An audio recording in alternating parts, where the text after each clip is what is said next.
All right, we're going to talk all about a bit of a financial check-in, something smart to do this time of year. I'm joined by Kelly Gilbert with EFG Financial. Kelly, thanks so much for being here. Thank you for having us. Summertime, we're smack dab in the middle of the year, and maybe we're not thinking about our finances, summer vacation, all of that, but it's something you don't want to let slip away, obviously. That's right. At this point of the year, we're going to talk about a couple of topics, but retirement resources is a big one that people just want to be checking in on and looking at their contributions right now. Yeah, so you can never start saving too early.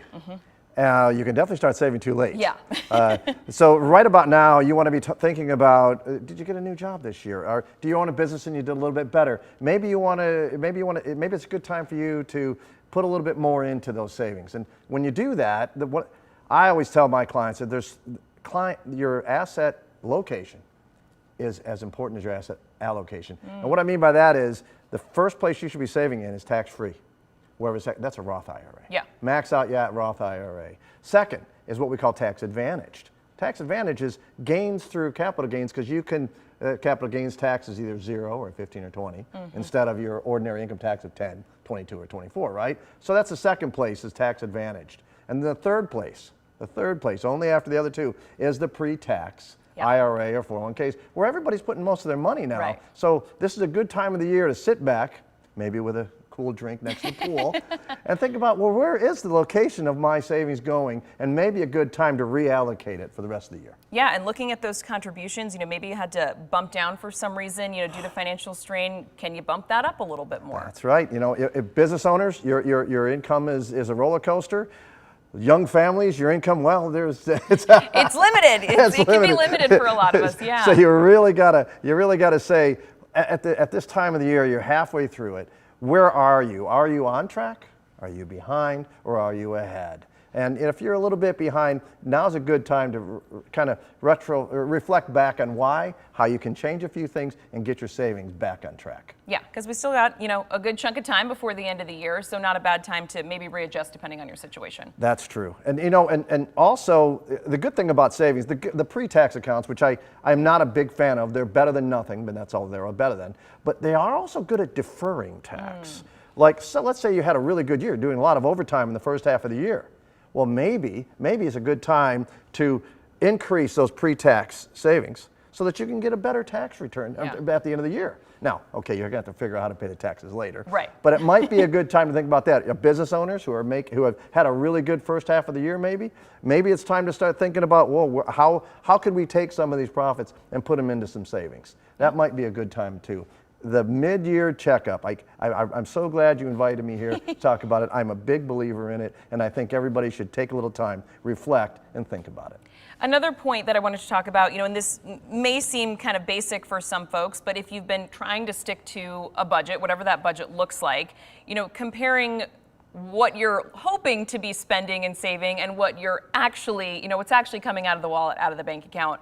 I think this is, simple, but so important. Well, I'm not going to use the word budget. That's a negative term. I'm going to use the word spending plan. Okay. How do you like that? There you go. What is your spending plan? Yeah. And you should, about this time of the year, look at how your spending plan is going. Have you overspent or underspent? And if you have overspent, then I think you need to go back in and start doing some budgeting. Where did I overspend? How did that happen? How can I help that out? Because, before you know it, it's going to be Christmas, and you're going to need to buy those gifts. And you're going to wish you had that extra money. And now's a good time to start that planning for that. Yeah, especially summer vacations, maybe trips happening, things. How much is flying out and how much is actually coming in? Yes, because the future is going to come no matter what.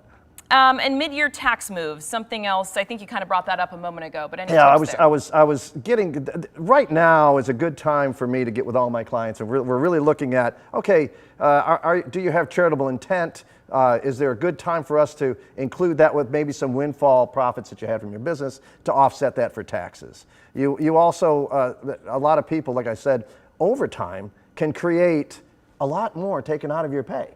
And you're going to get this really big tax return. That's good. Right. But that's savings with zero gain, and nobody wants to do that. So maybe if you have a windfall, maybe your withholdings have been a little high.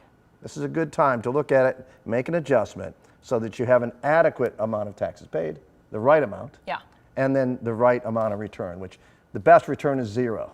believe it or not, but it's very hard to obtain. Well, and we've had questions about this in our newsroom. Some of our younger folks who work here don't realize that's even something that you can adjust. And and I know, but we've had questions about it, with some of our folks, first job or something like that, yeah, you can go in and tweak that because, yeah, hey, it's nice to get that return at the end, but ultimately that's money that you should have been getting all year long. And if a little bit, we've got tax software that we use. If you don't have the tax software, you can just look at last year's taxes, see where you're at and how you're on pace. And you're right, it's a single form. Yeah, it's just not hard. A really simple form. But if you don't know about it, you don't know about it. If you don't know about it, you don't know about it. You do it the first day you come on the job and then you never touch it again. Yeah. But it can be done at any time. Yeah. Any other big, right now, sort of smack dab in the middle of the year, any other big things to be thinking about? So there's nothing really big this year, except we did get a big tax bill change. The good news is it's exactly the same as last year, but completely different. So right about now, we talk about taxes, we talk about savings. I would get with a qualified planner, maybe ourselves at EFG Financial, and look over what you're doing today and how you can start making plans for the new tax laws that are coming in next year. Yeah, always better to be kind of one step ahead with changes on the way. It's always better to plan than it is to react. All right. Kelly, thanks so much for coming in and talking about all this. Thank really you so great. much for having me. Of course, of course. We're going to take a quick break, and then we're going to really spin things around and talk with the owners of Dinks and Dingers in Kentwood. We'll be right back.